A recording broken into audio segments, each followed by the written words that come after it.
Nigerian sprinter Blessing Okagbare has received a 10-year ban for being part of an organized doping regimen ahead of the Tokyo Olympics. The Athletics Integrity Unit made the announcement on Friday. The former World Championship silver medalist was initially suspended in July, just before she was due to run in the semi-finals of the 100 meters at the Olympics. Okagbare tested positive for blood booster EPO in Nigeria in June, in addition to another failed test for human growth hormone in Slovakia in July. A ban of 5 years was imposed by the AIU, and the suspension was doubled for her refusal to cooperate with the investigation. 5 players from or with ties to Africa took part in the Clorox Rising Stars as part of the NBA All-Star Weekend in Cleveland, Ohio, Friday night. Tim Barry of the Nigerian Isaac Okoro won in the finals over Team Azaya, led by the Nigerian Precious Achua. 3 other African talents shone on the floor on the night. Overall, 9 players competing at the NBA All-Star 2022 are from or have ties to Africa. These were the scenes across South Africa at the end of March 2020 as the government announced an imminent lockdown following the first cases of coronavirus in the country. People jammed supermarkets not knowing how long their lives would be put on hold. It has now been a turbulent 2 years for South Africa, with well in excess of 3.5 million cases of the coronavirus and more than 97,000 deaths. Our country who has tested positive to coronavirus. These were the scenes across South Africa at the end of March 2020 as the government announced an imminent lockdown following the first cases of coronavirus in the country.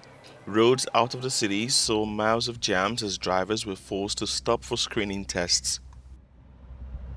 The first patient was a 38-year-old man who had returned from a visit to Italy with his family on March 1. He had gone to see a doctor 2 days later after developing symptoms. The lockdown in the country started on the 27th of March 2020. It was soon described as one of the toughest in the world. I think in the beginning, South Africa did really well at a lot of things, but unfortunately, as it turned out, it was just bad luck that the things it did well, it didn't really help a huge amount. The lockdowns imposed tremendous hardship on the population.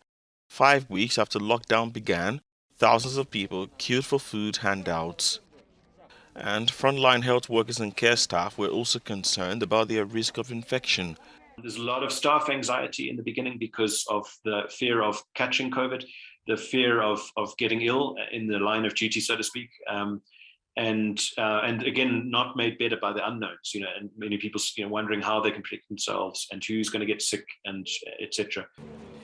On the 24th of June 2020, South Africa started a vaccine trial, the first to take place in Africa. We used to get most of our PPE from Europe, and Europe had just been hit with COVID just before us. So all their PPE was in Europe, and they were using it themselves, and we struggled to get. And that added to the anxiety because, we were very much touch and go as to whether we'd have, say, enough masks for our healthcare workers.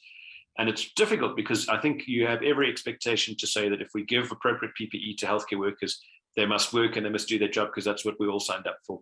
It's different, though, if you don't have PPE. That's asking a lot of people to walk into a room where they can easily get infected. COVID-19 restrictions put more people out of work in the country that already had a high unemployment rate and millions of people living in poverty. Then, residents in townships in Johannesburg were urged to make the most of the free COVID-19 testing in mobile tents provided by local municipal governments. Had we had more people vaccinated by the third wave, for example, we would have saved a lot of lives. So many people who, it's a very tragic thing to be staring at someone who's struggling for breath on a ventilator when knowing that the vaccine actually was available to them, and for whatever reason, they didn't get it. It may not be their fault. Maybe they just the access wasn't good enough, or maybe they had doubts that weren't delayed, or for whatever reason. But they could have had it in theory. It's available in the country, and we were seeing people coming in and dying who didn't need to die. Officials also handed out pamphlets to raise awareness of the disease. If you see Omicron now is spreading through the world, every country gets the same picture of their waves. You really just can't slow it down. And that's because it's so much more infectious than the beginning waves, which the previous virus. According to the latest government figures, less than half of the population, that is 47%, is vaccinated against COVID-19. About 2,000 people took to the streets in South Africa to demonstrate against illegal migrant workers in Hillbrow near Cape Town as part of Operation Dudula. Operation Dudula in Zulu, which means drive back, has gained traction in a sign of growing anti-migrant sentiment in South Africa, which has been plagued by record unemployment figures worsened by COVID. Our space is occupied by illegal foreigners who happen to be selling drugs on the street. Most of all, they are taking a very simple job that should be done by poor South Africans that does not need any skill. With unemployment at 35% and rising up to 65% among youth, competition for jobs has spawned resentment among some jobless South Africans.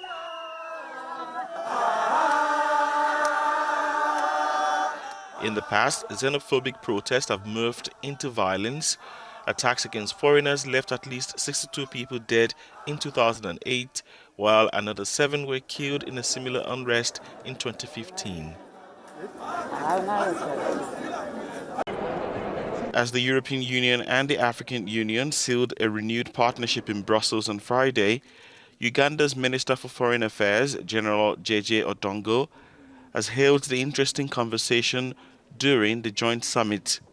General Odongo said the two regions, EU and AU, are developing a new approach on business. General Odongo was speaking on the sidelines of the summit on Friday in an exclusive interview.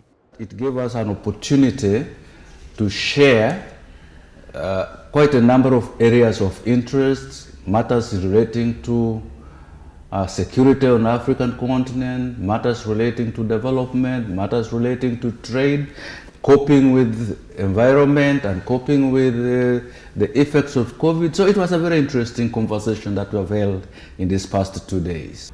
The general ethos, the general feeling throughout the meeting and after was that we were developing a new approach on how to do business together. So there is something new in all of this. Reacting to a recent statement from the EU condemning the use of torture and the violations to human rights in Uganda, the foreign minister admitted that certain actions have happened, but says investigations have been carried out.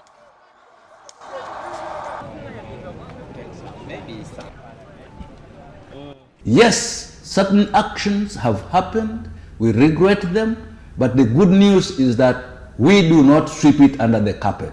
We take action on those who have perpetrated those actions. We have carried out investigations. We've been able to prosecute some people.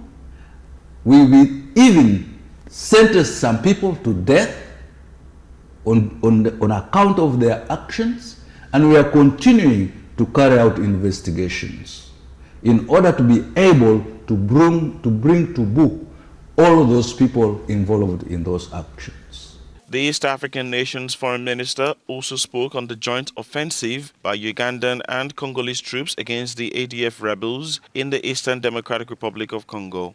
The Ugandan Army, UPDF, recently opened the third offensive route against the rebels operating in Ituri provinces and North Kivu as part of Operation Shuja. I think since we launched in December, it's been going on fairly well. We've continued to take out a number of ADF bases, which had grown into relatively very permanent bases because they looked very properly constructed.